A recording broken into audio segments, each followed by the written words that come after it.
Saudara, faktor penting apa saja yang harus dipersiapkan timnas melawan tim kuat Jepang? Kami akan berbincang dengan pengamat sepak bola Kusnaini. Bungkus, terima kasih atas waktunya. Bungkus, kalau kita lihat ini jelang laga besok, Hilhurst absen. Tapi ada Kevin Dix yang dipastikan akan debut dalam kekuatan timnas. Ini nantinya akan seperti apa saat bertemu Jepang besok hari?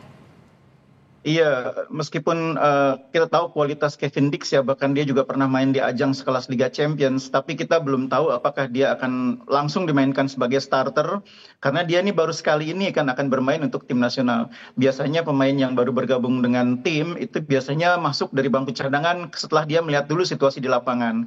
Kan kita juga masih punya Rizky Ridho ya, pemain yang sudah sangat berpengalaman, juga pernah menjadi kapten tim nasional.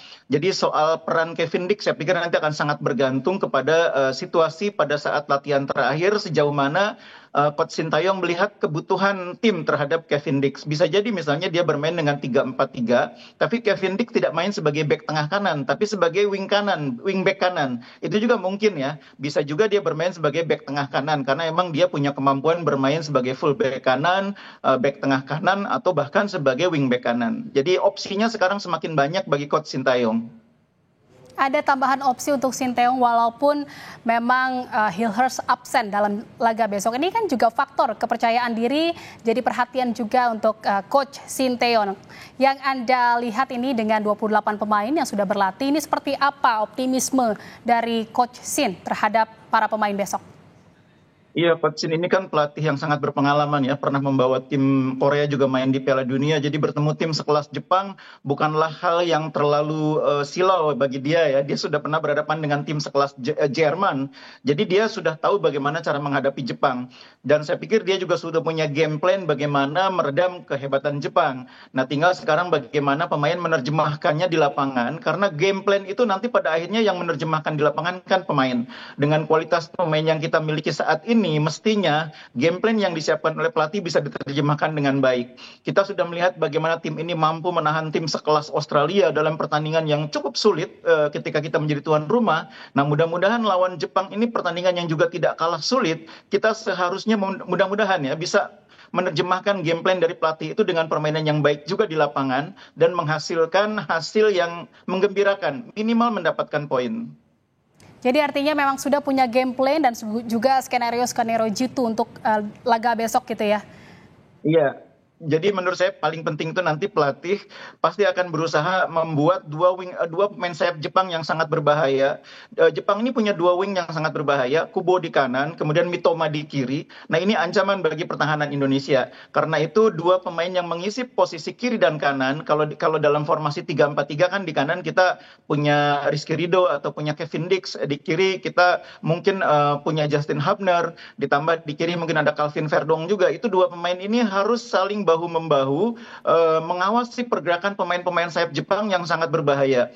Nah, kemudian juga gelandang-gelandang kita juga tidak kalah pentingnya, harus mampu meredam permainan cepat Jepang dari lapangan tengah, dan ketika terjadi situasi di dalam kotak penalti harus mewaspadai second ball, karena pemain-pemain Jepang ini sangat pintar memanfaatkan second ball, entah itu melalui Ritsu Doan, melalui Minamino. Banyak gol-gol Jepang lahir dari situasi second ball, di mana pemain-pemain tengahnya memanfaatkan peluang itu dengan baik. Jadi mudah-mudahan gelandang kita yang akan dipimpin oleh Tom Hai, kemudian di sana mungkin juga akan ada pemain lain seperti Nathan Chuaon, mungkin juga akan ada Ricky Kambuaya. Kita tahu kualitas mereka cukup baik, tapi pemahaman terhadap situasi di lapangan, terutama second ball, itu harus lebih dioptimalkan. Bungkus, kalau kita lihat kan juga sebelumnya Jepang lawan Australia ini kan tahan imbang gitu ya, imbang. Dan juga Indonesia melawan Australia juga imbang. Ini apakah memang dengan imbangnya Indonesia ini juga punya kekuatan yang sama gitu untuk bisa melawan Jepang besok? Apalagi tambah Kevin Dix kan besok juga debut. Iya, betul. Seandainya saja sepak bola itu matematika, maka kita akan sangat beruntung ya. Jepang ditahan oleh Australia, kita menahan Australia. Artinya kita minimal menahan imbang Jepang. Itu seandainya sepak bola adalah matematika. Tapi sayangnya sepak bola bukan matematika. Yang kita hadapi adalah Jepang yang dalam 15 pertandingan terakhir 12 kali menang, hanya 2 kali kalah, sekali imbang. Dan ini tim yang saat ini sangat produktif.